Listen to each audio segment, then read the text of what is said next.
You hear? They don't run around and tell people, there's one that says everybody's saved, everybody's going to heaven. I never said that. I'm just telling you that everyone belongs to God. And there is a law which governs what God does. It's called the law of circularity. It functions in all of nature.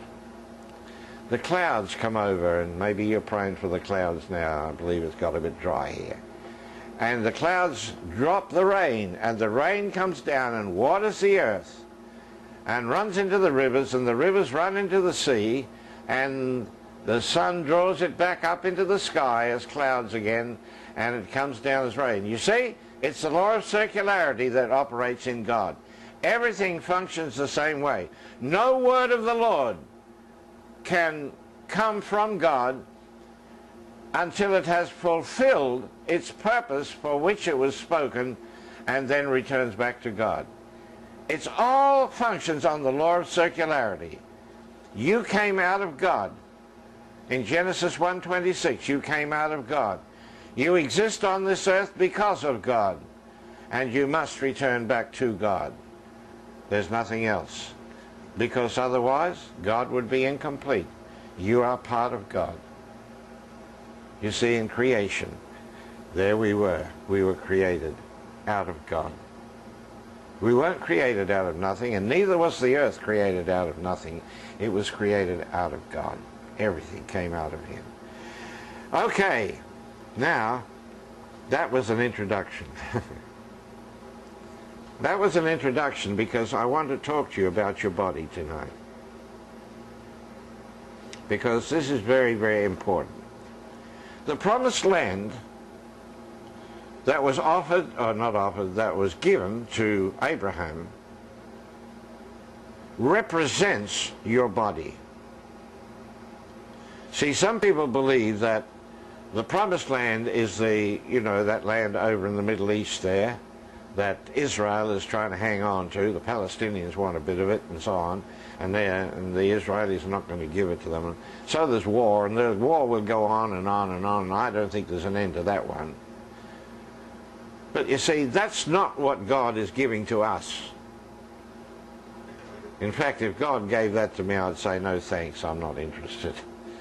I wouldn't want that land. More blood has been spilt over that land and the city of Jerusalem than any other place on the planet. Goes right back hundreds of years, that war.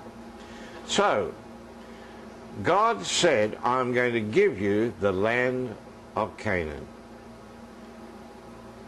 That represents your body.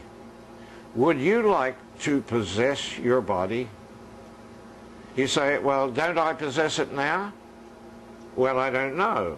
Tell me, can you catch a cold? Can you have a headache? Can you get some kind of disease?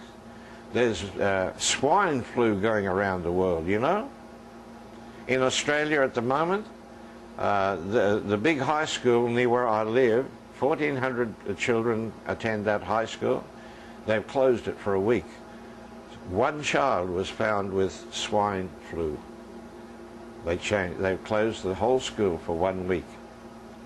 What are the parents? Their parents are all working. What do they do with their children? I don't know. And that's not the only school. All over Australia, there are schools being closed whenever a child appears to a doctor with swine flu. They shut down the school. They're frightened of being taken to court, and So, do you possess your body? This is my question. Do you actually possess your body? Is it yours and therefore nothing can touch it? I don't think so. We would like to think we could.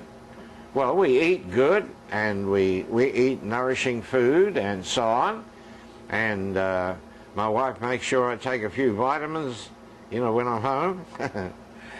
I don't bother when I'm away, but to keep her happy, because she said, "You got to outlive me, because I can't exist without you. So you got to outlive me. So I'm going to make sure you." I don't think the vitamins are going to help me to live any longer, but that's okay. Don't worry. But you see, do you possess your body? Is it yours? Or can anything out there touch your body? Could you get cancer? Is that possible? I mean, how do you get cancer? I don't know how you get it, but lots of people have got it. And when you come home from the doctor, you tell everybody, I've got cancer, I've got cancer. And what did you do? You made a confession, didn't you? You see, you are spirit. What you say is very important, because that's how God created the heavens and the earth, and you are spirit. Oh, I never understood that. Oh, Lord, if I'd only known, I would not have said half the things that I have said. Somebody comes to me in Africa, one of the men in the team, and he said, brother, I've got the flu. He said, I'm all choked up. He said, I feel terrible. And he said, I don't think I can be at the meetings tomorrow. And I said, why not? He said, look, I feel so terrible, he said. And I can just imagine, he said, I'll get up in the morning and I'll be coughing and spluttering. He said, I don't think I can be there. I said, brother, do you want that flu? He said, no, I don't want it at all. Well, I said, why did you accept it? You come and confess to me, you've got the flu. You see? Are you hearing this? Does this sound crazy to you? You are spirit. What you say will become your reality. I've got news for you. Listen to me carefully. No sickness, including cancer, has any true reality. Not the flu, not anything. Has no true reality. You say, that's hard to believe. If I can say to a man who says he's got cancer, if I can hear from God and God gives me a word and I say to that man, listen, you can forget about your cancer, it's gone. Just praise God and worship the Lord and thank Him, because He's giving you another chance to take control of your body.